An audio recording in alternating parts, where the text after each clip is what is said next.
Hello, welcome everybody. My name is Michael MacMillan. I'm the principal consultant for MacMillan Search. We're an SEO consultancy that has been dealing with tech companies mostly over the last 5 years. Although we're not really niche agnostic at the moment. We're exploring new niches. I've been in SEO for about 13 years. I've been in digital marketing for just over 20. I've done design, I've done programming, wasn't a very good programmer, so don't ask me any detailed questions on that. I can hack something together. I've worn a lot of hats in digital marketing space. So SEO was a real natural fit for me because if anybody's dealt with SEO tasks, it's about understanding all the pieces of a digital marketing strategy and how they go together. And then how do you influence organic search with that, and getting the buy-in from the developers, the content writers. These are different types of people, different backgrounds. It helps to have various backgrounds on your own side and to just align those pieces and get them moving towards things.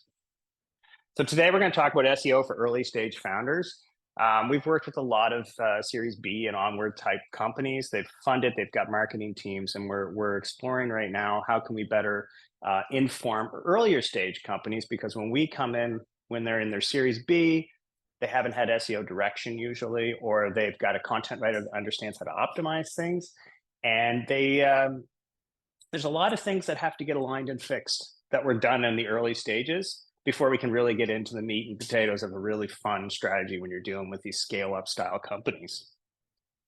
I'd like to first off acknowledge our sponsors, Digital Nova Scotia. I'm just going to confirm that I'm recording before I am, excuse me. Let me get that meta picture back here again. All right. Digital Nova Scotia is a longtime sponsor. Yeah. Technical issues. There we go. Okay, back in there. Digital Nova Scotia, longtime sponsor of SEO Brunch. And then as well, our new sponsor, Cowork Halifax. So that's the space we're in today. There'll be a follow-up email after the session, just getting your feedback, as well as telling you how you can get a free day in here in the month of October in the co-working space, and get to explore it during the work week when there's more people in here. They were nice enough to give us this space to use on the weekends and to help us with a little bit of a social push on that. So diving into the kind of the whys of SEO, 93% of online experiences start with the search engine. I don't think anybody's surprised with that. If you've done search, we might see that shift with time. I think there's some exploration that's now happening with tools like ChatGPT, where you're trying to get answers. But if you want something more topical, more current, you're going to go to a search engine to try to figure things out, at least to start this process of research. And when you're an early stage company, SEO can be an expensive endeavor. We've found third-party SEO can range between $2.5 to $10K US a month. And if you're an early stage company, you probably have better places to throw that money than at an SEO expert. And you might be bringing in a fire hose to fill up a water bottle. Like it's probably too much information, too much direction for a company early on. But there's some considerations you can take when you're an early stage company that can help your SEO get into a strong position, so that when you are ready to invest in that, you've got something to work with. I love this chart. It is originally, the concept's from Mark Williams Cook, but I can't pronounce her name right. Alita, I think. I'll share her newsletter. It's the FOMO, SEO FOMO, Fear of Missing Out. Newsletter comes out every Sunday night. It's the only newsletter I subscribe to kind of keep abreast of what's happening with SEO. But the concept here is like the size of your site dictates where you want to put your efforts. Or technical, there are some important technical issues early on when you're an early stage company, but people will get hung up in trying to fix these technical issues, and they're not going to return value. Backlinks, super important at the beginning because you have no authority. You have nothing that's kind of telling the internet. And the internet's been around for quite a long time. If you're a brand new company, you registered your domain, you built your website, you have no authority at the beginning because nobody's linking to that website unless it's from that previous owner of that domain. And then that could be a really kind of messed up you don't know what that company did beforehand. SEO Brunch actually was a domain that was owned by somebody else way back in the day, and I wish I still had the old Ahrefs report on that because it was interesting because I think they actually did like in-person brunches. It would have aligned, but it was in a different geographical location. And then with time, backlinks becomes less important, especially on the size, and with the size of your site, it becomes less important because actively seeking out backlinks becomes more organic as the site grows. When you've got a big site that solves a lot of problems for people or has linkable content, you're not going to have to augment that backlink approach. It's going to happen more naturally. And content is important. It becomes less and less important as the site grows because, and when I say the importance of it, it's less like I have to actively seek out a new strategy. You're going to have these kind of baked in. You're going to be developing new content that resonates with your client base, and you're going to have ways of measuring that.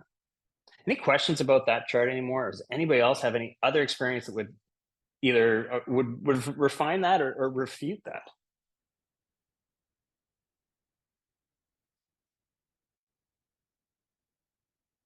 Yeah. I would say the beginning of the scale is like a 5-page website, like your services, your homepage, a couple company pages, maybe you're starting a blog. And then as that grows and you get more content out there, when you get into this 10K size, we're talking more like e-commerce sites. So you've got multiple products. The sites are formulaically developed, or the pages, excuse me, are formulaically developed. So the more products you have, the more pages you have, and the more specific searches that they'll rank for. Great question. Yeah, I could share it. I'll share it I'll send over a PDF of it with the follow-up email. Yeah.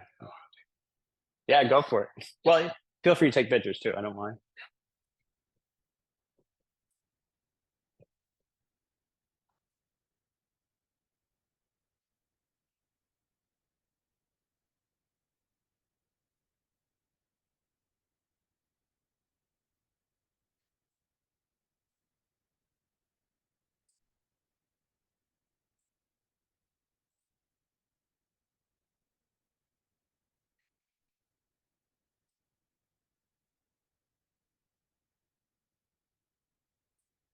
Mhm.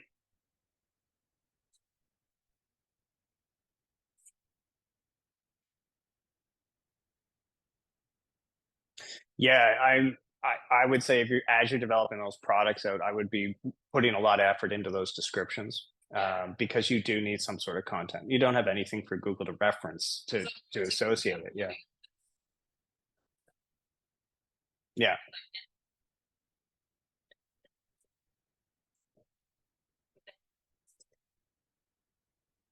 There should be a product description if you say you're listing at the standard product, but that product description list is probably coming from another database that 10 other companies, for an example, are also pulling from. Yeah. I mean, I would say it's applicable. I would still use it, but having something unique will really help too. And that's when I would use it as like, let's do this first and see what kind of traction we can get. And then the ones that are sitting in kind of a striking distance position, and striking distance is that bottom of first page onto the second page. How can we refine this? How can we get more user-based replies to this product? So let's say we're using the e-commerce example to refine this content, more specific to not just the product, but the company the company being yourself that's offering that product as well. Yeah, good point though, because like we dealt with it on real estate. Dealt with a real estate company. They have listings. We're at that 10,000 plus page standpoint, and this is where technical became really important because everyone's pulling from the same data set when you're dealing with real estate. They're all pulling from the MLS listings. The MLS listing description is written by the agent that listed the property. So everyone's pulling from that same list. So the meta descriptions in the search results all look the same, or they were formulaic, like they were like. And for some reason, real estate agents really care about the MLS number, but no user actually gives a crud about the MLS number. But they would all put it in the description or they put it in the title. And then they would either have the description or they would do some formulaic thing where it's like the amount of rooms, the square footage, the price of the house. what we did with that client at first, we got the descriptions in there because the descriptions were very compelling. They were written by somebody who's trying to sell this. And we inputted those and we set it up programmatically. So it was a template, it stripped off, it made the description fit. We got that started to work, and then all of our competitors started doing the exact same thing. So then we started going from the second sentence onward. So I got the programmer to find what's the terminator for that question, or for the first sentence, excuse me. And then we went from the second sentence onward. And the first sentence tended to be fluff too. So the second sentence ended up being a lot stronger, but it made the description unique for us compared to everyone else pulling from the same data set. And these are the kind of changes you make. One change took us a while to get it to work right because we had to account for a question mark, and a question mark in code means something different than just a question mark in text, right? So there can be some messy things there. You have to count sometimes people write with exclamation points. I don't know why an MLS listing would have an exclamation point on the first sentence, but must be something really exciting. So you had to account for all those things. But once we got that to work, we could roll it out. And then this is a technical change that we rolled out to 10,000 plus pages. Every page got a little incremental lift. And then when we looked at it from when we stepped back and looked at it from a macro level, there was huge gains because all 10,000 of these pages had a little tiny lift.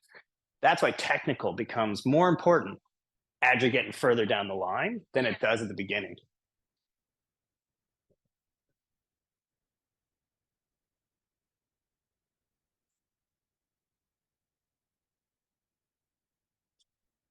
You could, but to do it you have to at a scale level, it's a little bit tougher. You can do it with the API, but you're dealing with the older version of ChatGPT, which I don't like the content at a 3.5 versus 4.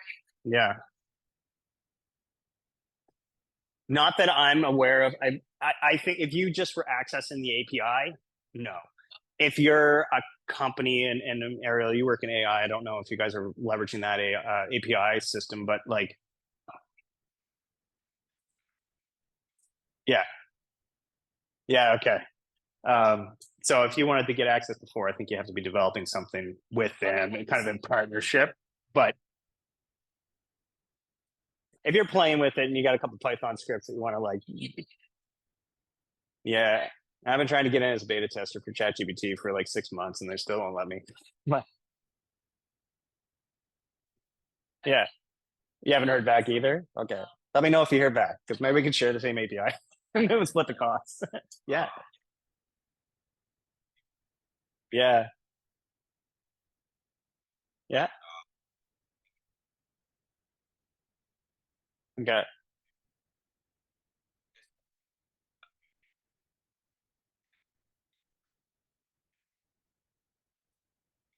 Oh, yeah.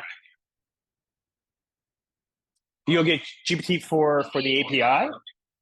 Oh, so you could leverage the. Oh, never even thought. The old turn it on and off trick. This is IT 101, right? Like that's really good to know. Yeah.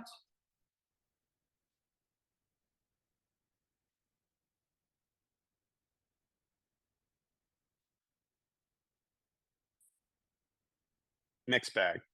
Yeah. I would say if you've got content that's performing, you should be going back on a regular basis and always keeping an eye on it, particularly with the way things are changing. The helpful content update in August hit a couple of our clients a little bit bad. Most of them did really well. Some of them actually had some uptick because they were seeing things. But it's one thing we try to bake in with their content teams is this is not a set it and forget it kind of thing. It's a set it, let it out to the ecosystem, go back and check on it, keep monitoring it, especially your top performers. Yeah, so it's a mixed bag. Yeah. With time, you're probably going to get more out of refining content than you are going to be with creating net new because you're going to get a plateau and you're going to run out of things to talk about, right? It's like,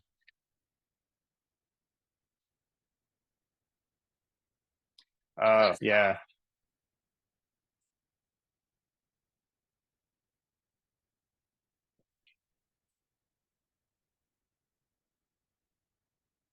yeah. I have a tactic that we've been using with acting more editorial and interviewing subject matter experts, busy subject matter experts, and then creating the content and attributing it to them that I'll go over a little bit later. That I've been finding really good for creating that new content, particularly as your company gets bigger and those founding team, the early subject matter experts get busier and busier with multiple tasks. because getting somebody to write a piece of content is hard. Getting them to spend 30 minutes talking to you about something is a whole lot easier. And then you create it, you just get them as a checkpoint. Yeah. Ariel? Mm-hmm.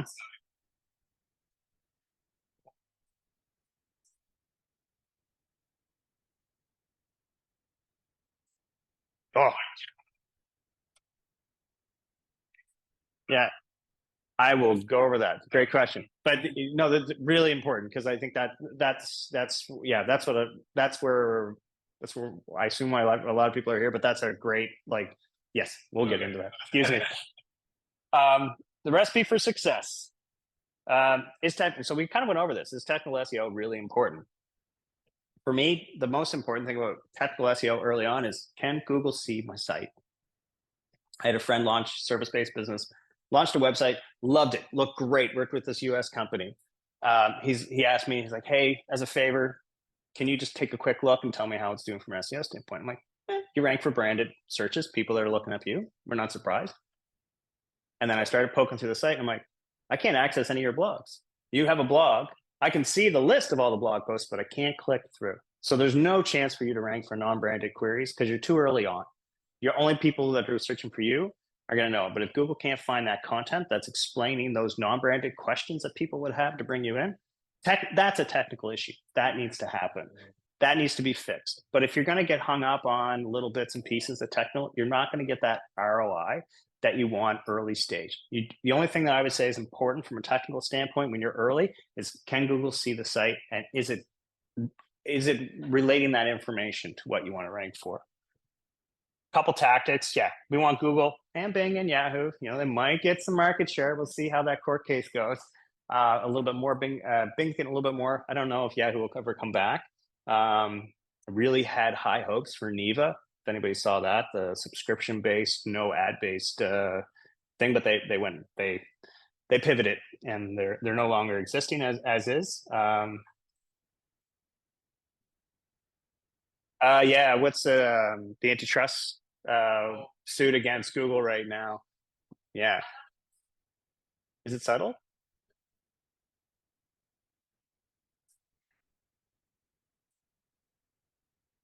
Yeah, but people are watching both of them very closely for the same reason. There's an antitrust against Amazon right now too. Yeah, from what I understand. And the irony behind the Google antitrust thing is, if it wasn't for the antitrust that happened with Microsoft back in the 90s, we wouldn't have Google as is.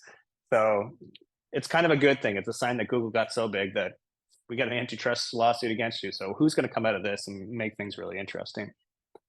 One thing I like to do early on, somebody asked me to take a look at their website, use this one search operator. You don't have to understand search operators, but this one search operator is really important. Site, colon, and domain is your domain.com. And what that will do is show you every page that Google's got in your index that they think is important. It won't show all your pages because they'll omit some results. But if you've got 40 pages, we're not including taxonomy pages, but you've got 35 blogs and 3 service pages and 2 company pages. If you're not seeing that number or a number close to that number, then you've got an issue and you want to dig a little bit deeper into it. If you do find that some of your pages aren't going in there, and this is what, yeah. So we have, this is my own company's website, we had about 75 results, a handful of blog posts, 3 product pages, a little bit about us information, and our homepage. The inspect URL in Search Console is the one you want to get in there. If you're finding that not all your pages are in there, if you have a blog that's not in there, plug that into inspect URL. The results look similar to this. So you'll see, and all these arrows are drop down so you can see more details on this. If you drop down this one, you'll see the actual date that it last got crawled. So if you've updated information and you're not seeing it in search results, this will probably tell you why. Mobile usability is really important. If mobile's a key part of your market, if people search for you on a mobile device, and I'll be honest, mobile is not necessarily our strong point because we've worked in B2B SaaS so long. It was really important for desktop results. The only time we would really get involved in mobile is branded search. When the conference season would kick around because everyone's walking around on their phone, they meet about a new company, they search. So that becomes really important. So if anybody's got additional details on mobile, feel free to pipe in. The experience down here also will include some schema. So this has got breadcrumb schema. If you're trying to put event schema on there, you should be able to see that. FAQ schema does not work anymore the way it used to. Thank you, Google. That was unfortunate. It was a really strong play for getting just increasing your search results. So that inspect URL is a great way to quickly troubleshoot a technical thing. The other thing I'll mention, if you've never seen this before, Search Console, get it set up. Look up Google Search Console. If you have issues, ping me after. I'll hop on a call and walk you through setting it up, because I find Google Search Console is a great way of digging into information. And once you have it set up, you don't necessarily need to go into it on a regular basis, but if you have any questions about why your site's having issues, there's lots of tools in here, and it's free. It's 100% free. It's and you can get into the API, and there's all kinds of cool stuff you could do with that as well. But that's more for an advanced thing. But the URL inspection tool and search results are the two ones I'm in on a regular basis. Search results will show you what you're ranking for. Before I move on to branded searches, anybody have any questions about technical or some issues that you're dealing with that you'd like to chat out?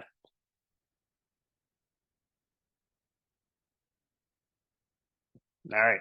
I'm not talking too fast. I've had like 3 cups of coffee. I'm thinking about a fourth. All right, branded search. And I only bring up branded search first. I know this isn't the fun stuff. Non-branded's really the fun and interesting things. But if people can't find you when they're searching your name, this is a problem. So you want to check this box off early. Do a regular check to make sure that you're doing well and you're in a good spot and you're being presented the way you want. But it's important to check this off early and make sure that people find you when they're searching your company. If you're out networking, if you're going to conferences, if you're building a product and you're talking to people about that product, when they search you, after every time I meet somebody new, when I find out what they're doing, I look up what their company does, and I'll go through Google search first. I don't remember the domain name, especially if it's tough to figure out. These search results. So what do potential customers see when they're searching you? This is what our search results look like right now in Canada, and this is at a Spry field. You'll see the company names first, and then what we do is second. We don't expect the homepage to rank for non-branded searches. This is when people are searching your company. If you're trying to make your company page, your homepage, rank for a branded query, you've got an uphill battle. It can be done. We have clients that have, either by accident or the fact that they only really offer one service, they rank well because their homepage does tend to have a lot of the authority. Authority's built through backlinks and whatnot. But you want to really just frame, you want to have it clearly define your name, and then you want to frame what's special about you. For us, we do B2B SEO consulting and coaching. The one structure detail I'll add to this, when I do the title, when I set the title from an SEO standpoint, it's reversed. So in the back end of my website, it says B2B SEO consulting and coaching, and it has that pipe. I always like the pipe, MacMillan search. Google will flip that around because they got the title, they got all the details, they know the pipe is a differentiator between two topics. But they know when I search MacMillan search, they want to see MacMillan search first. The really interesting part is what shows up here secondary. Usually company pages, maybe a product page, popular pages about you. For us as a company, people are really interested about me, I assume. That's why this stuff's showing up, and the company as a whole, because they're doing a branded query. They're digging into my company and what we do. I have a couple other, and then also, yeah, and like I was saying, when you're at conference season, especially we deal mostly with desktop results, you can also find this kind of information out in Search Console once you get it set up, is how many people are coming from desktop, how many people are coming from mobile or tablet. It's interesting to take a look at this result as well to find out what does it look like on a desktop result. This top part is Google My Business. We don't deal a lot with Google My Business. I'm not going after the local scene, but it's a good checkpoint. You want to make sure you have your Google My Business, because if you don't own it, somebody else can take control over it as well. You'll see I have a secondary result we're still trying to get rid of, but the primary result is still there, and we got a lot of details there. So if you don't have Google My Business set up for your business and you have a physical location, even if it's at your home and you don't want this published, our address is not on there. We're a service-based business, so we don't have our address publicized. That's something you can set. Google still needs your address so they can verify it and send things off. But I'd recommend getting Google My Business set up specifically for mobile devices. If I go back a slide 2, if this was a little bit bigger, the Google My Business results would be over here in a search result as well. So it's really important. Yes, John.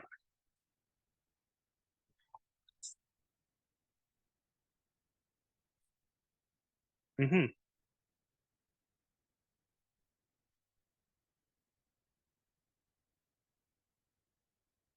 Hmm.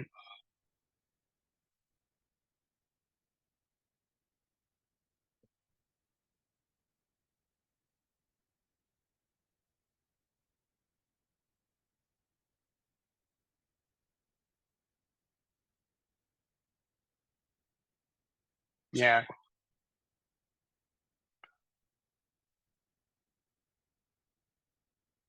Hmm.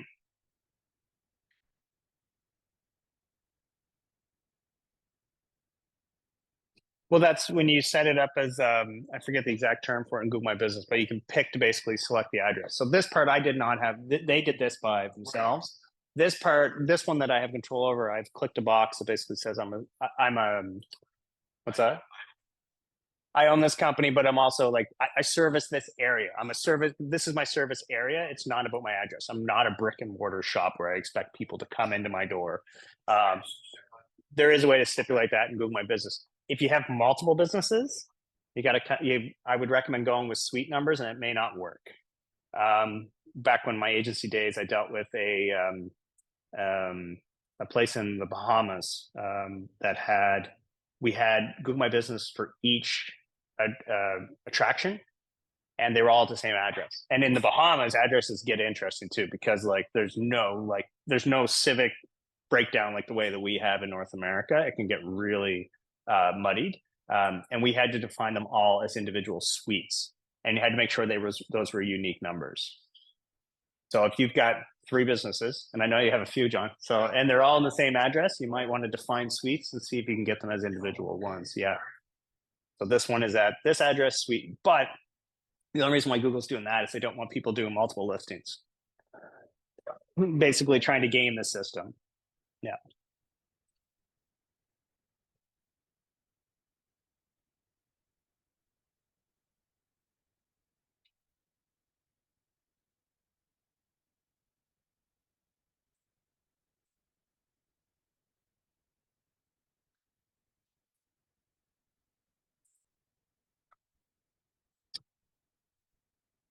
Hang on. Oh, somebody must have had the keys to get in, so we're all good. The You have a chance to rank for that area, but the bigger the area you are, the more you're competing with other people. Excuse me. So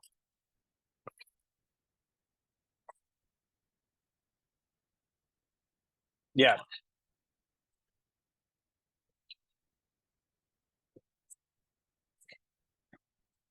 right.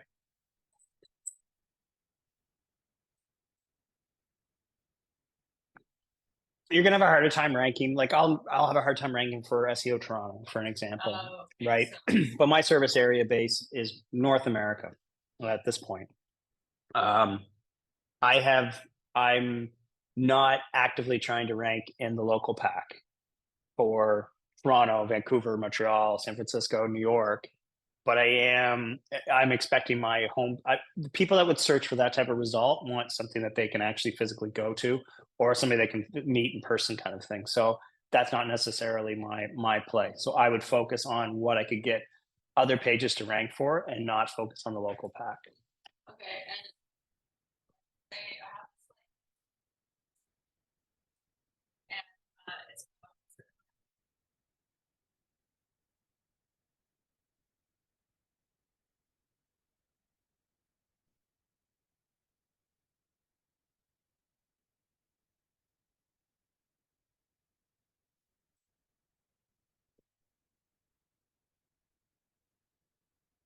Mhm.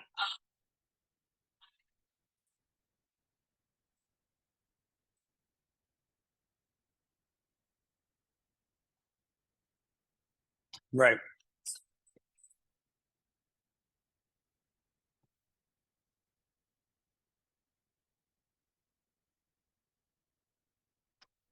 That's going to be a challenge. They'd have to probably add that modifier of what the actual product is there. So electric code, ear studs. You'd have a good chance of ranking for it. And with time, as your brand grows, people in people's search history, knows that they're searching for jewelry. They're not an electrician trying to figure out what the color codes are for electrical work, for an example. So they're and not an electrician, if you can't tell. So I can't speak to that part, but with time you should be able to perform better for a search if the intent of that user is to find jewelry, for example. If they were an electrician, you may never show up in their search results because, or somebody that deals with like electric. Yeah, exactly. Don't use home on your home page. That is real estate that you're just wasting. Um, I used to have a tactic when I go to a conference where I get everybody, I'd find the attendee list and I'd find out all the home pages and I would search through and find out whoever had home in their title. And then I would make them a target list because I know they've never had an SEO look at their website. This is your opportunity to frame what you do. And you don't have to put keyword research into it because you're just trying to make this more compelling, make people understand in the search results what you do and how like no one needs to know that that's your homepage. They'll figure it out. So use that real estate for something else. And if you don't do that, Google will just fill it in anyway. Usually, if you see home, you're not really even that important. What is the solution you provide your potential customers that your potential customers need solved? It's a bit of a word salad there. I might have to reword that one, but that's when I'm thinking about that second part. And when I'm working with clients, I'll get the team into a room and I'll be like, okay, we've got opportunity here. What does our product do that we want to showcase in the search results when somebody searches for our brand name? What do we do? What makes us unique? What makes us special? What's going to make people want to learn more about our company? That's what you want to focus on in that branded search. I can't remember the exact numbers. I think it's 155 characters they recommend. But if you look up SERP Simulator, you can get a tool that it's based on pixel size actually, and people use character count because it's a little bit easier. But an I is a lot smaller than an M, for an example. So I would stick around 155 characters and then run it through a SERP Simulator. And then also, when you're doing your homepage, think about the way you're going to structure it, because you're going to structure your unique value prop first. Then you're going to have that pipe, and then you're going to have your brand name. And Google's going to switch that around.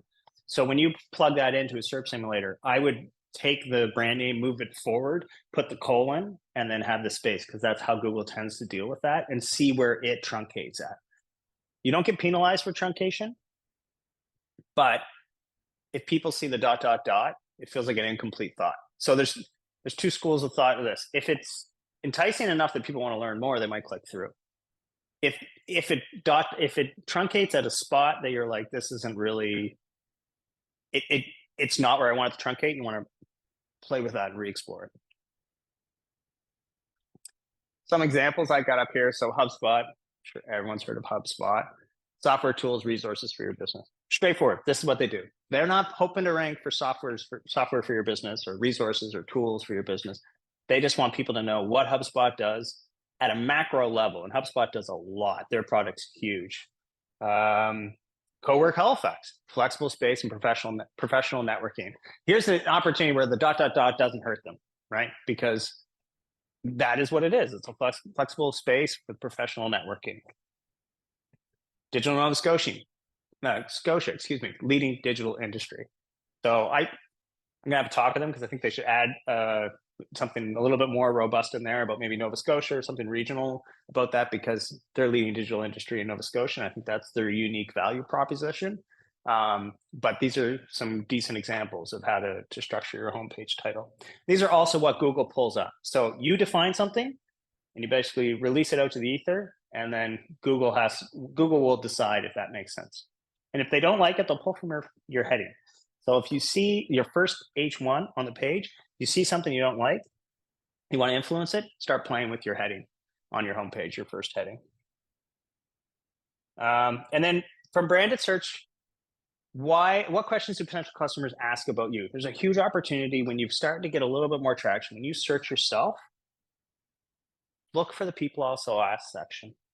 One thing I've seen with clients, a lot of clients don't want to list their price, but something else is listed your price. If you don't list your price, a Reddit page is going to come up that it talks about either the price range or somebody's experience about this. You want to take a look when you search this. You put your brand name in at the top. Sometimes you have to scroll down. Sometimes it's a little bit more at the forefront. You want to find out what questions people are asking about your business, Google, and who's answering those. So over here, you'll see this little arrow. You click that down. As you click down one too, it adds more to it. So you can get in a bit of a rabbit hole. I wouldn't worry about like all like 30 of them, but I'd start working your way through that. If there's somebody else answering this question, you either want to reach out to them and influence that answer, particularly if it doesn't align with you, or create content that competes with it. Is HubSpot as good as Salesforce? Great question. That one, I hope they're answering that, because that's the two major competitors. Is HubSpot just a CRM? Great question. So if HubSpot, if you ever watch this video, I'm going to release it on YouTube at some point. You should be answering these questions. How is HubSpot making money might be an interesting blog post, but I don't know if they're going to go into great detail on that. I'd just say capitalism in general, but yeah. And another source besides people also ask section of Google search results, there's a tool called Also Ask. You get a couple free credits a day.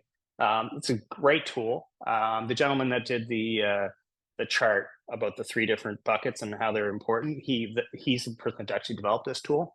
It's based out of the UK. And then Reddit's another great source for. Quora's become a dumpster fire.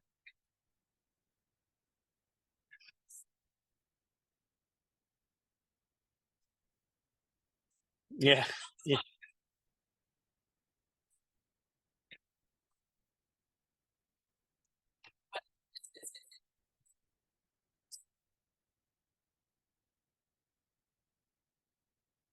Okay.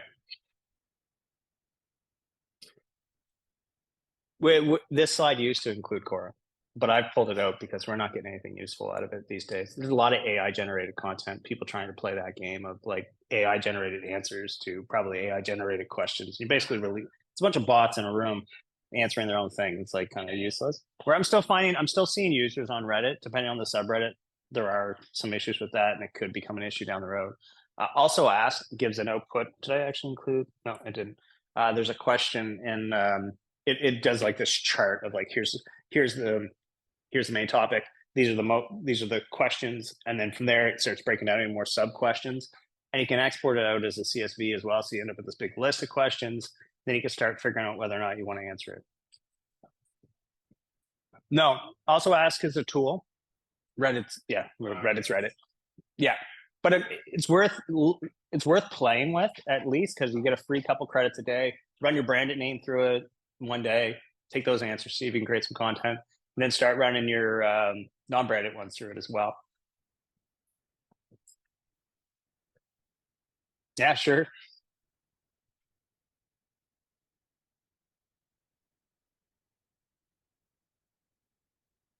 Yeah, yeah.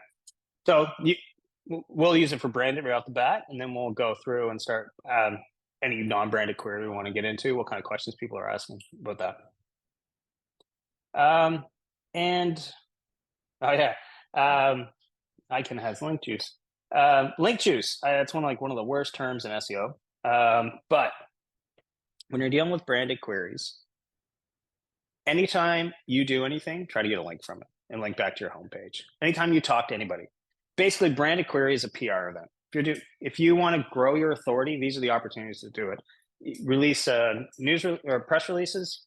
They're not going to rank for anything, but all those like Newswire and all those aggregators are going to push out to a bunch of different places. They're all going to link back to you. You might not have the same weight that a content piece has.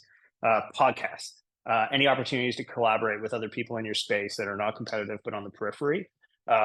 These are great opportunities. And every time you collaborate with somebody else, or you post something, or like Cowork Halifax, that's one thing I made sure that we did is like, I'm going to publish this, and I'm going to make sure there's a link to you guys in our post about this, because we want to build. It's a way of building authority right off the bat, and this becomes what you do at the beginning to build initial authority, but it also becomes part of your process going forward. Anybody who's dealing with PR, outreach, community coordination has to have in their mind that every time they do something, we need a link back from it.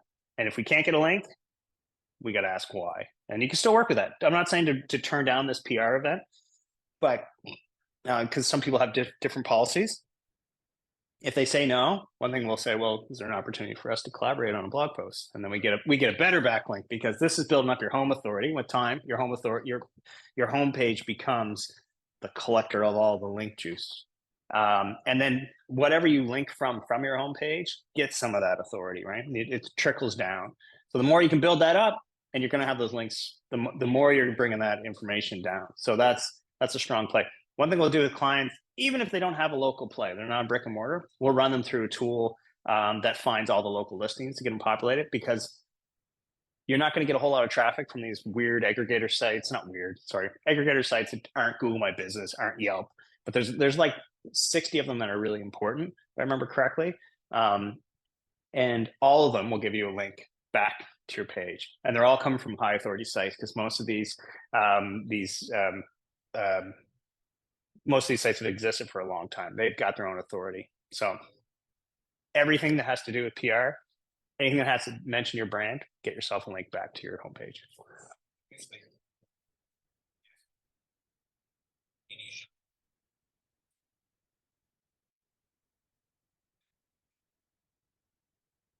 Mm-hmm.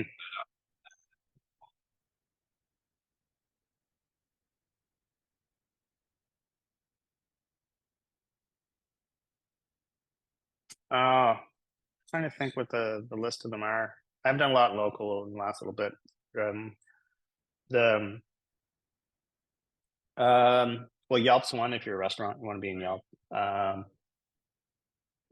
But those kinds of other sites that'll have like, yeah, Yellow Pages are another example. Yeah, listing sites. Thank you. That's the term I was looking for. Watch it with Yellow Pages. Once you get your phone number, they will constantly call you trying to sell you SEO services too. So yeah. Actually, on their do not call list. It takes a while too. You got to do it like 3 or 4 times before you get out of it. I've hired SEOs from their team, and yeah, I've heard some really interesting things. But yeah, so any sort of like the citation building, we'd call it, and when I used to work hospitality tourism, that's an opportunity to build up some of that initial brand. And it's pretty straightforward, because you don't have to really ask. They're just like, what do you do? What's your address? What's your link? And your NAP. You want to have your NAP, your name, address, phone number, consistent across all these sites. Yeah.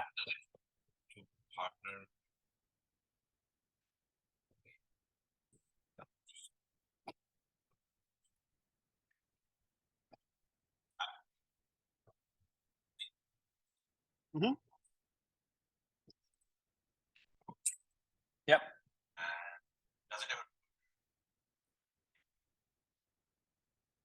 I can't see.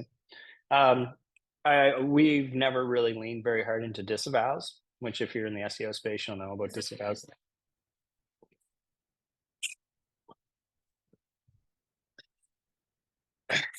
If Google knows it's bad, it just basically ignores it. They don't penalize you. At least that's what John Mueller say. John Mueller's works directly in Google. He hosts like regular chats on stuff, and according to them, they know enough that they're not penalizing you for it, so you don't have to necessarily go and clean up bad links. There's a handful of SEOs that will fight this tooth and nail and tell you that disavows are still important, and we need to kill a lot of these bad backlinks.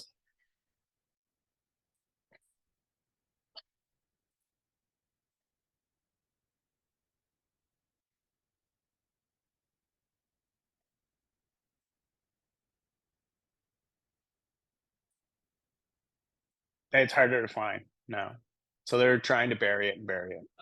Yeah, I don't know. I haven't seen the tool in a while. I think you can't find it from Search Console. I think you actually have to search disavow. You still have to log in with your Search Console credentials. But I haven't done a disavow in probably 10 years, to be quite well, no, 7 years. But yeah, I haven't been. I've looked at the tool. We've toyed with doing it, but we haven't. Oh, yeah,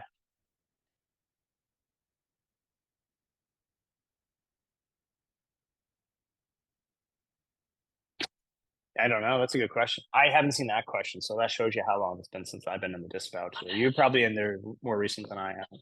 Oh, okay. Mhm. Okay. Yeah. Um, yeah, I wouldn't stress it, the bad links. There was a time when people would be worried about bad, like they call it negative SEO attacks, where people would basically go out and find their competitor's website and then try to link a lot of broken links. Yeah. Well, not broken links, but like basically we're going to link a bunch of this PBN. Yeah. And so I think that's one of the reasons why Google's has is getting better and better at recognizing what are bad links and don't necessarily penalize. They just don't get they don't give you any they don't give you any juice, for use that term again, but they don't give you any bad juice either if it's a bad link. Yeah, yeah,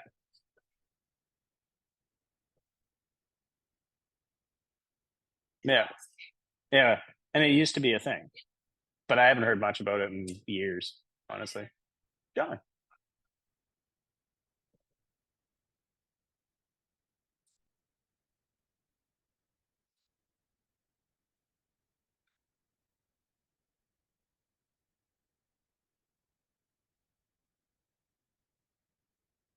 yeah.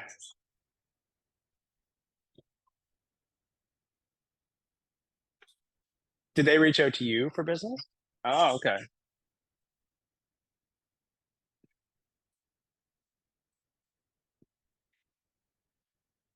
Yeah,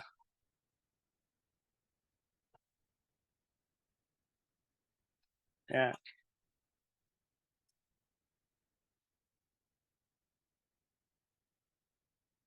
Does it still rank, John? Yeah, but not the top result. Like Google was able to tell you were the top result. Yeah, I know. I think one of the pizza joints locally had somebody basically create a site because they weren't doing it. They weren't doing their own digital marketing. They weren't doing a very good job of doing their own website. And so somebody else built a website based on their information and outperformed them for a little bit. But and I assumed that they were doing that as a kind of a like a hostage situation where they reach out and go like we own the top of your results. But I haven't seen it in years. I haven't seen that out. Either they paid. I can't. It might have been Jesse's Pizza. I can't remember. Either they paid to take the that over, or it or just with time Google's just gotten better at it. Yeah.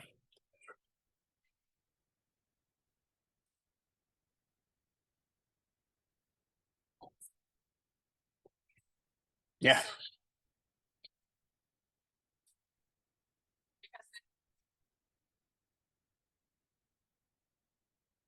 Yeah.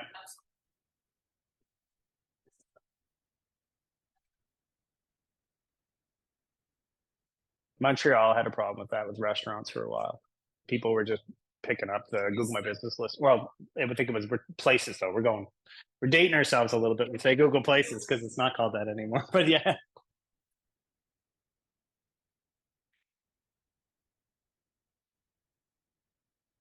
Hmm. You can get it without reviews. Reviews you would build the time. But if it already exists, you want to claim it, and if it doesn't exist yet, you want to create it. And then you have to go through that process to verify it. And a lot of the time now you can verify with Google Search Console because you own the domain, you've proven that you own the domain, they associate the domain to that company, and then you can verify with that. But the last time I did a verification, it's been a while too. We got a postcard. They're pretty quick. I know in like New York, it shows up within days because it probably comes from one part of Manhattan and goes to the other part of Manhattan. But in Halifax, it's like 7 days was the last one I did. That was a few years back. So, yeah, you do have a window.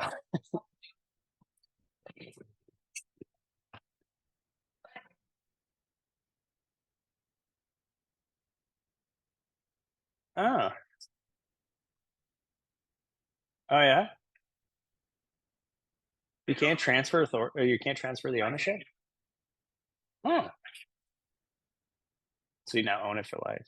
Do you have a retainer with them now to maintain it? And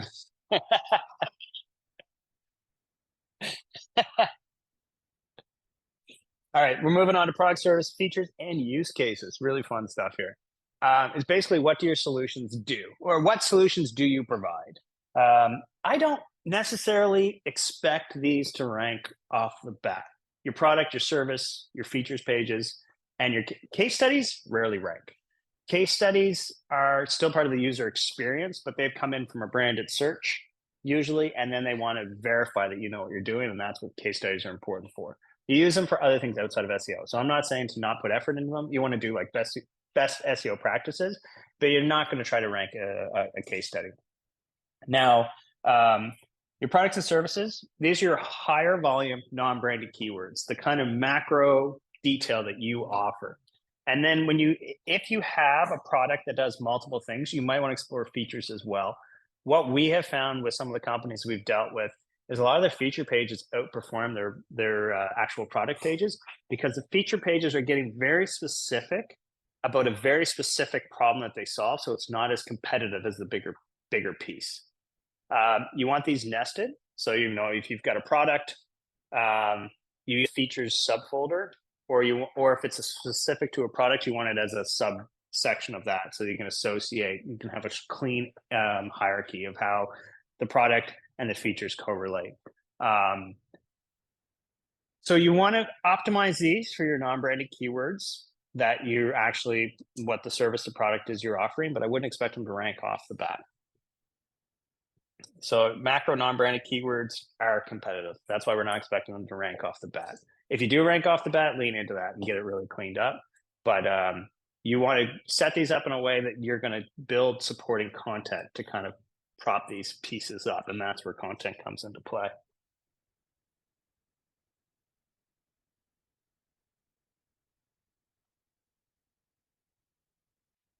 Depends how competitive the space is. If you're offering a product or service that no one's searching for, then you've got a good chance of it. But no one's searching for it. But if I created a CRM, I'm not going to rank for CRM tomorrow. Like it's a very uphill battle to get there.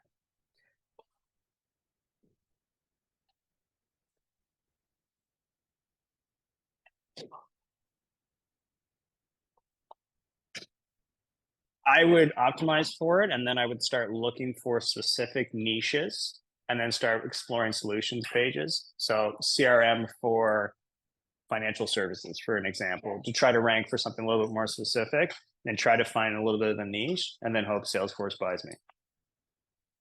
And then cash out and walk away. Maybe HubSpot buys you. I don't know.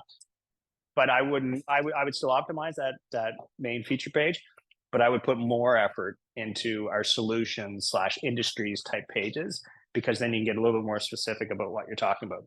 My CRM for healthcare, my CRM for bicycle shop owners. Like you can get really granular in those kind of those types of pages. Oh, really? Okay. Yeah, but who ranks for it? Because somebody probably owns that piece. Okay, that's good to know. But have you used Salesforce? Because most CRMs aren't that great either. Oh yeah. Huh. How it sounds, attract well, like WE. Okay. All right. Cool. Yeah. Yeah.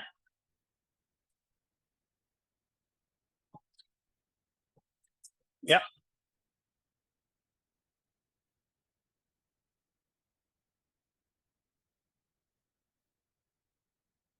Yeah.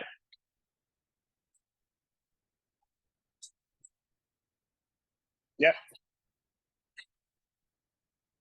Ooh, okay. This is coming from somebody who works with Salesforce too, so I'm going to say that's a strong. Yeah. Yeah.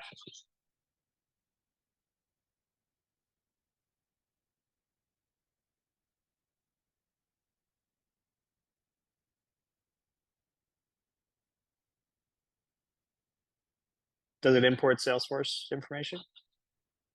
Okay. Okay. Exciting. All right. I will definitely check out that one because we use Salesforce internally, and yeah, it was overkill. All right. Features, like we were saying, these are your more descriptive problems that you're trying to solve. We're getting a little bit more granular on the other side of this. So this is your opportunity. Like I said, our clients, we've had clients that perform better. Their feature pages perform a lot better than their product pages, even though they are technically a product page. And you're solving a specific use case, so you've got a better chance of conversion. And like you're saying, use cases, industry solutions, these are your more specific problem to solve, but you've got a modifier on that for healthcare, for financial services. This is when you can get a lot more granular and start starting to rank for it. I also would add a caveat to that if it's a competitive space, there's probably blog content ranking for it that are like listicles. I'm hoping listicles die with ChatGPT. We don't need any more top 10 articles. I don't know if anybody's read a top 10 article and found it useful in the last little bit, but they still work at the current moment. I would love to see them go away. But yeah, there is a chance the blog post will outperform you if it's competitive, but I would still focus on this, focus on that for kind of statement, what you solve for that specific industry, and or for that team. It doesn't have to be industry too. If you're creating a product that marketing teams use or sales teams use or the C-suite uses, you want to create pages for that as well, because it gives you a chance to get those more granular details, or sorry, keywords. Yeah, very audience specific. And as I said, don't expect these pages to rank yet. That's my caveat into supporting content and resources. Okay, thank you for sticking with me so far. This is the last section. I know I might be a little bit over, but I was hoping to do things by 12, so we had a little bit more time for Q&A. The Q&A has been coming, so I'm pretty comfortable with that. Supporting content and resources are really your strongest non-branded opportunity. A lot of times we see content, it's not good. Early stages tends to be a lot of founder-driven content and can be really good, but it's not geared towards SEO because the founder's just writing about what's interesting them or what's important to them or what their product does. But this content tends to be the content that drives traffic down the road. Your evergreen content, usually, or a lot of the time, the evergreen content that's doing well for your site is founder-created early stage when your founders had time. Subject matter expert content. This is your founding team. This could be on the periphery. With time, it becomes more of your network. But at the initial part, it's the founding team, the people that actually know the product. They actually know the problems that they're trying to solve, and they know all the details about it. And it's really easy to create early on because you've got their time more than you will have later down the road. Hopefully the company becomes a huge success and they're too busy to create this content. And that's when we've been finding great success with tools like Fireflies or Otter or some sort of transcription service. And when we want to start getting, even if you're working with a company or you've been brought on as the first marketing hire and you know the founders are busy because they're out trying to raise money, they're out networking their butts off. They don't have time to create a couple hours to put a couple hours into creating a piece of content, but they've got really great insights. So how can you get that content? And that's why we've taken an approach of we book a half-hour call, we find out what we want to talk about, or we ask them, what are some subjects you want to talk about? Then we do some keyword research on that. Go through people also ask. We'll use also ask to find the common questions that people are asking around that subject matter to help us guide that conversation, because we can use those questions as secondary headings in that piece of content. And then we turn on the transcription tool in a Zoom call and we interview them. Then we take that transcription, we literally just feed it through ChatGPT or like the tools like Fireflies here and just say, this is my interview with such and such, and this is the topics we're talking. Create a blog post for this. The cool thing about this is ChatGPT is not creating content out of the ether. It's creating content out of a transcription, and it's just cleaning it up so because people talk. I say a lot of ums and ahs and stuff like that. So the content that comes out is a lot less. It's more written like the person would write it than say if you just went to ChatGPT and said create a blog post like X Y Z. And you get that hallucination issue and the fact that the content's a little bit older, the kind of the garbage in, garbage out kind of approach. You're bringing strong content in, you're going to get something stronger out. Now, there is an editorial process to this as well. So you want to review it yourself. And then when you're happy with it, you want to send it back to that subject matter expert and say, hey, this is the blog post you created from our interview. Thank you so much for doing it. Just want to make sure we didn't misrepresent anything. So the time you're going to put into this is less about writing, and it's more about reviewing the content, going back through that recorded conversation to make sure that what a tool like ChatGPT or Fireflies has outputted from that interview. Yes, John. Mm-hmm.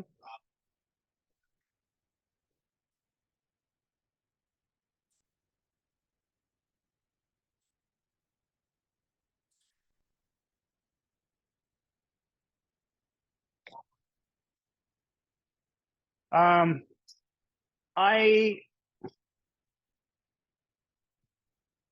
what I found is the content that performs well, and not just ranks, but actually drives engagement, gets people to sign up to the newsletter, is written by subject matter experts, generally speaking. So you can farm out those content, and generally we call it like the machine gun approach, where you're just going to just spray and pray kind of thing. Like, we're going to put out 100 articles. We've got a blog team creating these pieces of content, and we're hoping 10% of them do okay. And then we'll refine and tweak like that. I would say there's something to be said about that, but when you're hiring a writer, you need to find a writer that knows what they're talking about in your specific space. When I was in hospitality tourism, you could get almost anybody to write about hospitality and tourism if they were a decent writer, because everyone travels or they aspired to travel. When you get into more nuanced things like our clients were in data analytics, IT, like, if it wasn't written by data scientists, they get smelled a mile away. So you really want to lean into that subject matter experts. It doesn't have to be in the team, but your team's available at the time. Like, earlier stages, your team's there. You don't have to go and hunt out for these subject matter experts. But you can also talk to them and find out, who do you like in this industry? Who can we get in to be part of this piece of content as well? Because anybody you can get to part of that, to be part of that blog post, that process, can become a future collaborator down the road as well. Yeah. Oh, yeah. Sorry. Like Medium, yeah, or Substack, or I would you wanted to, I would put it on your own site, and then if you can aggregate it to tools like Medium. And even when you aggregate it to Medium, you can set the canonical, so the Medium becomes a distribution network, and then the canonical on the Medium article is to your own actual blog post. The canonical, and if I'm getting to SEO here with the canonical kind of the terminology, canonical basically says, like, if anybody's a Star Wars fan, we know what's canon, we know what's legends, right? Canon is the story. This is what is actually being considered official. So when you set a canonical on a page, you're saying this page exists, but this is the official page. Ignore this page, put all your effort onto the other page.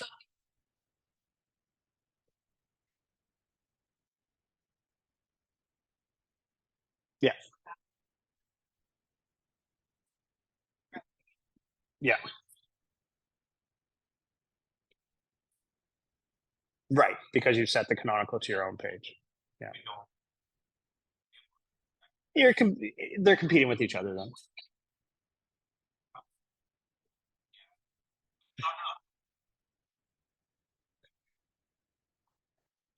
Yeah. It wouldn't hurt, but it divides your efforts. So instead of one piece of content focusing on ranking for something, now you've got four. So if your competition only has one, they have a better chance of ranking better because they can put all their efforts into one piece instead of into four pieces. So that's why the canonical kind of cleans that up.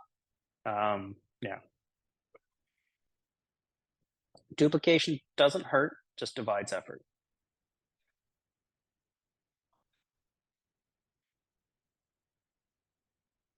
Yeah. Well, they're stealing from you. So that's kind of, yeah, it's not good. Happens all the time. Scrapers are all out there, but Google's gotten a lot better at understanding what's a scraping site or what's a scrape site and what's not.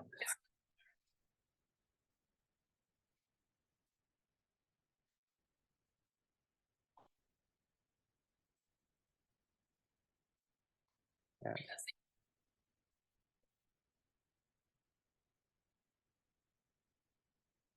Yeah. if you get into a tool and you start looking at your backlinks, you'll find a lot of them are these garbage scrape sites, and you'll be like, why is this even there? And they've just basically scraped my whole blog post, and it's like, it's not performing well. You'll never see it in search results. Somebody's trying to make a buck off of your content. Yeah. It's a tactic that used to work, basically, and still people try to do it, and it probably turns some value, or they've just left it on, like it's a bot that's doing it, kind of thing. Yeah. Any other questions?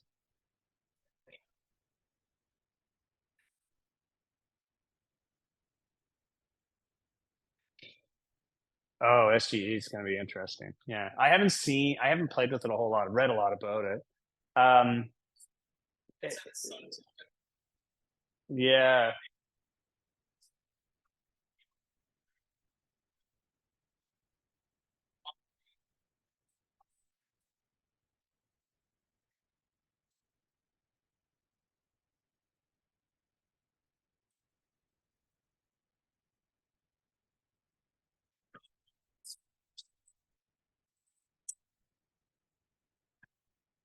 yeah.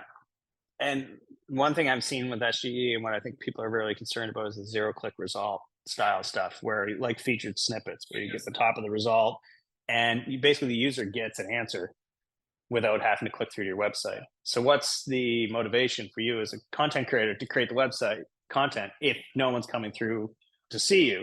It does increase a little bit of brand awareness, but it's not enough, I think, to outweigh it. But that being said, so what we'll do with like feature snippets, we'll look for what do you got for feature snippets?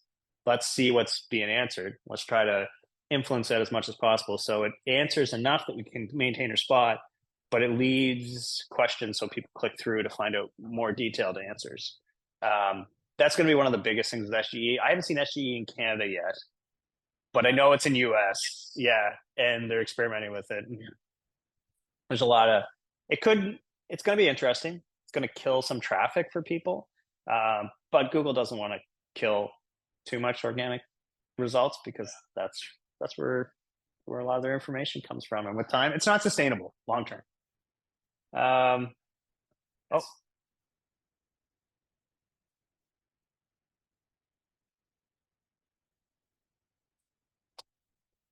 oh, that old question. I don't know. Officially, Google says ads do not influence SEO. But we all know if you put money into ads when you're not ranking, it tends to, with time, will increase your position. And it has more to, it's an indirect influencer, in my opinion. It's not directly influencing the algorithm if you have ads in there that Google will bring you up. But with time, as people, let's say you own the ads, you paid for that keyword, they see your results, but you don't own anything in organic. Well, with time, more people are looking for your organic result as well in the search results, and they're clicking on it. That increase in click-through rate tends to push your post up. So over time, you start to own more of that organic result and start to move up.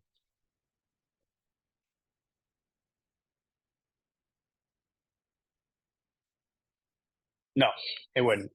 No, they should be attributed separately. If they're not, Google's gonna is really muddying the waters. Yeah. Yeah.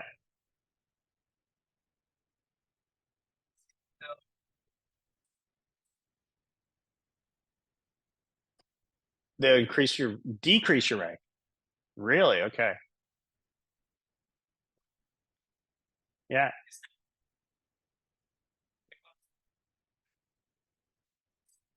Yeah.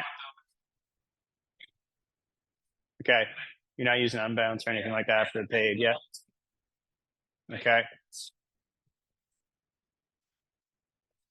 Because they're not dwelling on the page long enough. They're bouncing back and finding another page. Okay. That's interesting. Yeah. So you got to work on the user experience on that page, then I guess. Yeah. Okay.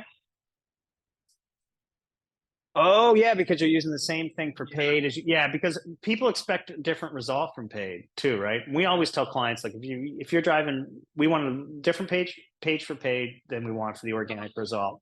And we don't want the paid result to be in the organic search results. We want to make sure that's out. Tools like Unbounce will do it by default, but sometimes you have to set it up because you know how many times I've seen unbounced pages in the search results. Yeah.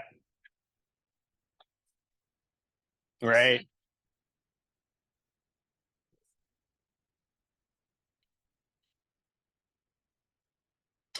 So you want to add no index on the page, but don't remove it from the index yet. So when you say no index on a page, you want Google to discover that and then remove it. And then once you've got it out of the search results and it's not showing up in organic results, then you set a robots.txt so that it never finds that page again. You want it, yeah, yes. Oh, well, you can do it post once you start doing ads for it. I would just do a separate page for ads. I would do them completely separate. Like I would have unbounce and do paid ads. And then I would keep on my website, I would keep like the blog or something like that.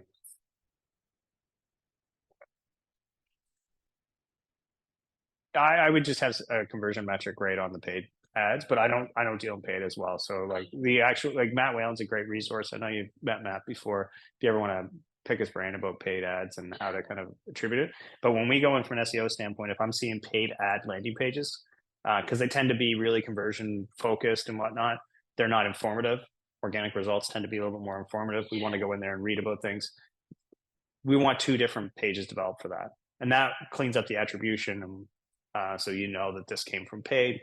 We know this, even though they should be split by the channel in like tools like analytics, but it's just helps reduce that muddying of waters. Yeah. And gone are the days of the SEO walked into a bar, club, night house, tavern, public house. This is kind of interesting though, because I've had one friend of mine, service-based business, actually dealing with the issue of variant pages outperforming them right now, because there seems to be something happening with the helpful update where it's not attributing all those different specific variants the way it used to. Because for years we've been getting away from this. I've actually seen some proof, anecdotally at this point, of this coming back, but I'm confident it will go away. That being said, you don't have to optimize for all the different variants of these keywords. You shouldn't have to. Like I said, we're seeing something weird in the last little bit, but if you create a page, Google is getting better. It should be able to associate all those things together. If not, be willing to explore it, but always monitor and test and bring things back. Versus and alternatives content. If you don't know what to write for content and you've exhausted your subject matter expert content, this stuff's great. Bottom of funnel. And you can get your list from G2 and Capterra right off the bat. So what you're trying to do, I would create versus pages. You should be doing this as part of your market research. What's different about your product versus your major competitor? And creating pages around that. And this is the one time where we'll keep the paid pages sometimes in there because the content is very similar when it's versus. You're basically comparing your product to another product and you're optimizing it for versus. And when people are doing that, they're actually searching for, they're looking to compare your product. Now, if you don't have a lot of brand recognition, that may not work off the bat. And that's where alternatives content can play a role. So you look up your major competitors and you create let's say your HubSpot, Salesforce alternatives, and then it'll go into an explanation of Salesforce, and then it'll list 5, 6, maybe 10 alternatives to that. And what you do when you're creating that alternatives content is you write a long description for the one that you're doing the alternative, and then you write a short description for each one of them. And then you can repurpose that content. So if you've got 10 of them, you can get 10 posts out of that. You're going to position yourself as the first alternative, usually. If you want to be really democratic, you can make yourself third or second. But I mean, we all know what you're trying to do here. You're trying to position yourself first, but don't do just yourself. Include also a handful of other alternatives. It's a really easy way to create 10 pieces of content right off the bat. You go into G2, Capterra, find all your alternatives, and then basically create a long, short description, and then use your long description as the first one, and then your list below it as the alternatives.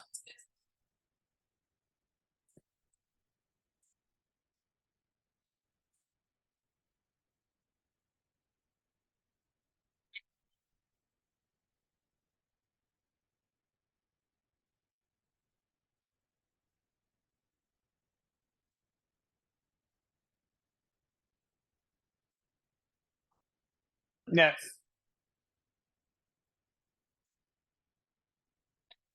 What I've been doing with video is publishing a video for a blog post, including it in the blog post as an option. I prefer to read content than watch a video, but I know that I'm an older demographic, younger demographic would rather watch a video. But you give options for both of them, and then I would post it on YouTube as well. Again, it's its own search engine. And yeah, anytime you reference a link, it'll link back to your product. If you talk products and services, right now it's very easy to generate transcriptions or summaries of things really very quickly, very straightforward. You don't have to pay these services. So it's an easy way to get that kind of video content. As well as on your blog, when you got the video, you can mark it up with schema so you can get that little thumbnail, which draws the eye and leads to higher click-through rate. Time that higher click-through rate leads to a higher position. So there's an opportunity there. I don't know enough about the YouTube algorithm to kind of comment on that. Oriel, if you remember him, yeah, he's knows YouTube in and out. If you're looking for a subject matter expert on YouTube to talk about, I would recommend it. Yeah, he really knows his stuff, and he's grown some really interesting brands, and he's an awesome guy in general. Oh, okay. Thank you, Ariel. It was great to see you, man. All right, perfect, man. Thank you. Take care. How we doing on time? Oh, wow. Okay. Thanks everyone for sticking it up. I can't even remember why I plugged this in here. I just thought it was kind of funny. When it comes to data analysis, I excel. Bill Gates. I don't know why I put it in there. I'm sorry. I might have to pull that one out. Sales questions. Align your marketing and your sales teams. I if you've ever worked for a company, sales and marketing seem like oil and water. They don't seem to get along. And you always think it's because we're a young company. And like I've talked to bigger companies that are like, 10 million ARR to like 1 billion ARR, and they still have the same problem. The sales team doesn't think the marketing team is communicating with them, and vice versa. Your sales team knows the questions that people are asking during the process that may not show up in a search result, may not show up in a tool like SEMrush or Ahrefs, but they're hearing the same questions all the time, and they're the subject matter expert on answering it. And if you've got a tool like Gong, or you're recording these transcriptions, it's so easy to create content from this. This is a gold mine of information from people that are further down the sales funnel and are ready to convert. So sales and marketing need to be buds, basically, and they need to inform each other. And if the sales team wants something to rank, or they want content around that, I would create it and make friends with them. That's one thing I said about my background from an SEO standpoint. Is the trick I've had has been knowing how all the pieces work together and being friends with almost everybody. We kind of jump around from the teams. We know the developers better than anybody else on the content marketing team. We knew the data analysis team. Well, they used to be part of us better than the developers knew we can do them. And we would be that glue that brought all those pieces together. Sales was the hardest one because it tends to be a different type of mindset when you're in sales. But salespeople also tend to be good for outreach. So if you have an outreach campaign to do, because outreach has got a lot of rejection, we're almost at 12:30. We've got the room till 3. I'm not going to keep everyone here till 3, but I'm okay to keep talking. If you guys are okay to keep talking, and I'll be hanging around to answer more questions too. So sales teams is a great opportunity to get really informed bottom of funnel content that actually speaks to your customers when they're ready to buy.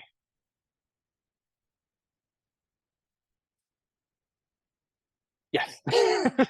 Every salesperson I know. And they know. They've heard the same question 10 times. If somebody's asked that question 10 times, you should have a piece of content about it.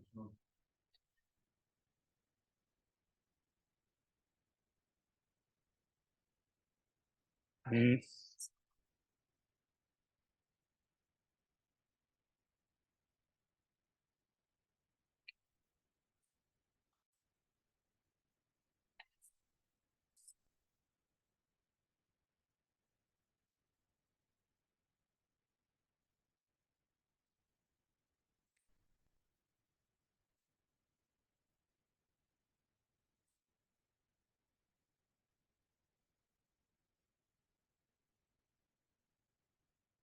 Mm-hmm. Huh.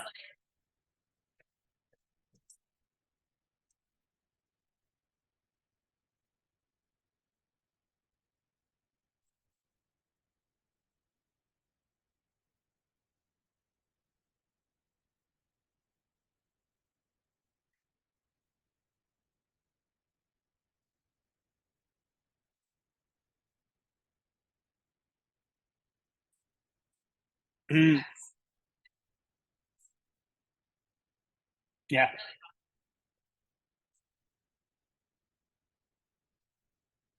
right. Having like give them a seat at the table. That's like salespeople want to be heard. Now, if they're commission based, it's like you got to kind of sell them, and the fact that this will be down the road, this will be like this will increase your sales. You got to put a little upfront work into this kind of thing. But yeah.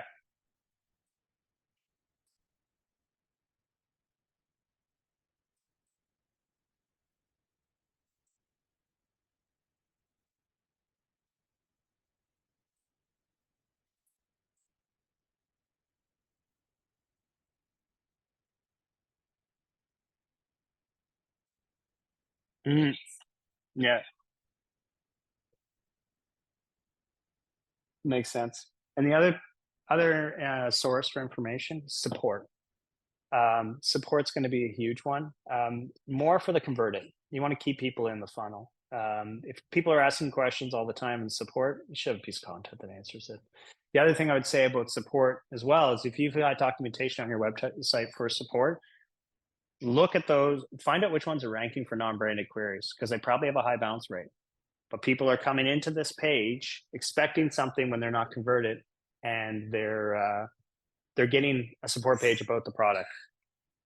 You okay? Okay. Um, so those questions, if you've got a piece of content like that and it's ranking, you've got a high bounce rate on it, then you could take that piece of support, you could take that support URL, redirect it to a piece of blog content, write something broader about the problem you're solving, not about the specific problem you're solving with the support page. Create a new support page because you still want that support information available, but then you can transfer that ranking to a blog piece of content that's more non-branded, more earlier in the funnel, and it's a better chance to rank. And then your support piece continues to exist, and then that piece should get a better bounce rate with time. So those are great ways of getting initial content. Yeah, don't worry, our staff's accustomed to dumb questions. So as a summary, home equals branded traffic plus early authority opportunity. Product and services equals how you solve the problem, and content's the answer to the questions during the process. Again, I'd like to thank Digital Nova Scotia, awesome sponsor, long-term SEO Brunch sponsor, as well as Cowork Halifax for giving us this space. And we're hoping to use this space for the next one. We'll be doing another one in December. And if I'm not connected with you on LinkedIn yet, please feel free to look me up and connect. I'd love to continue the conversation.